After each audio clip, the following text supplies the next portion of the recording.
Diploma in mechanical engineering branch production 4th semester के subject computer aided design and manufacturing पर revision lecture चल रहे हैं। Course आपका समाप्त हो चुका है। इससे पहले मैंने रैपिड प्रोटोटाइपिंग व रोबोटिक्स चैप्टर पर रिवीजन लेक्चर्स चलाए थे। अब आज से मैं इंट्रोडक्शन चैप्टर पर रिवीजन लेक्चर चला रहा हूँ। इंट्रोडक्शन चैप्टर का यह रिवीजन लेक्चर नंबर 1 है।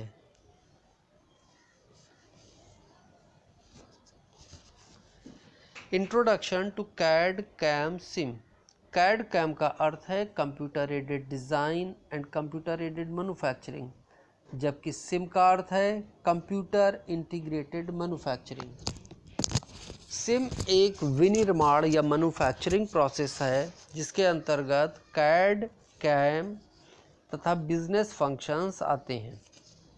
इस प्रकार यदि हम देखें तो CIM is equal to CAD plus CAM plus business functions.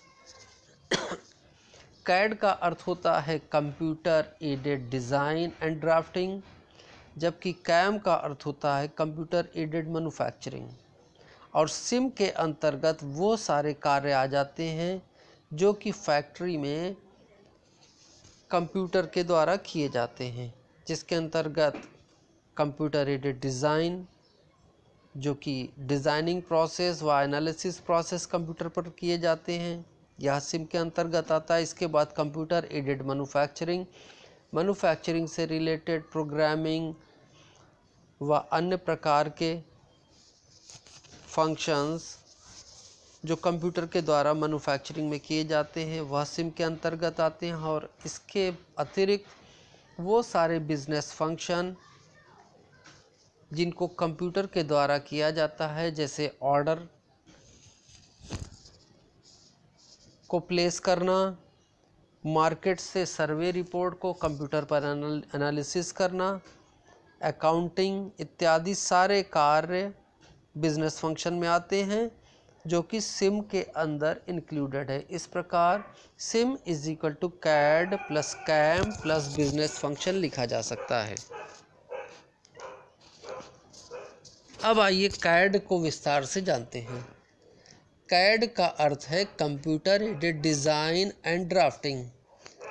CAD के अंतर्गत डिज़ाइन कार्यों में डिज़ाइन का विकास, डिज़ाइन बनाने में, डिज़ाइन का विश्लेषण करने इत्यादि में कंप्यूटर की सहायता से किया जाता है। कैड सॉफ्टवेयर में स्ट्रेस स्ट्रेन एनालिसिस, मैकेनिज्म का dynamic response, heat transfer calculation और एनसी प्रोग्रामिंग भी आ जाते हैं।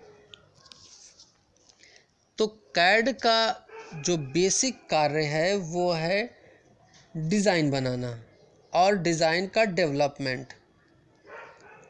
इसके बाद अब जो कैड सॉफ्टवेयर मार्केट में अवेलेबल हैं उनके द्वारा डिज़ाइन की एनालिसिस किया जा सकता है।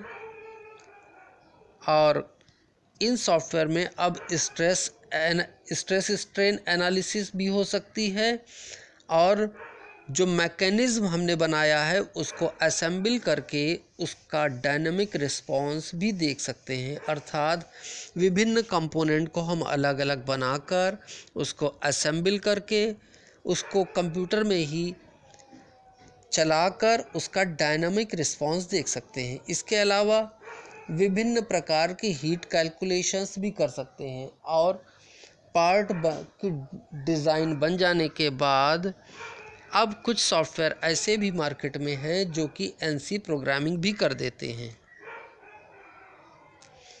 यहाँ पर कैड का हार्डवेयर कंपोनेंट दिखाया गया है जिसमें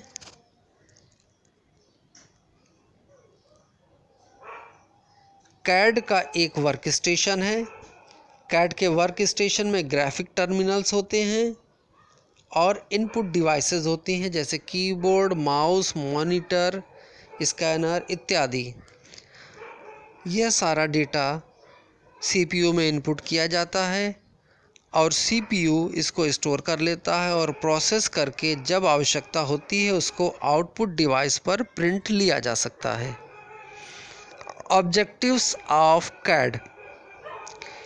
कैड का ऑब्जेक्टिव्स, पहला ऑब्जेक्टिव जो मेन ऑब्जेक्टिव है प्रोडक्टिविटी बढ़ाना, दूसरा क्वालिटी में सुधार करना, तीसरा डॉक्यूमेंटेशन में सुधार करना, चौथा मैन्युफैक्चरिंग या विनिर्माण के लिए डेटाबेस तैयार करना, एनालिसिस करना और इन सब में लग रहे कार्यों को कम करके लीड टाइम को कम करना। लीड टाइम उत्पाद के डिज़ाइन से लेकर उत्पाद के बाहर तक आने का समय होता है।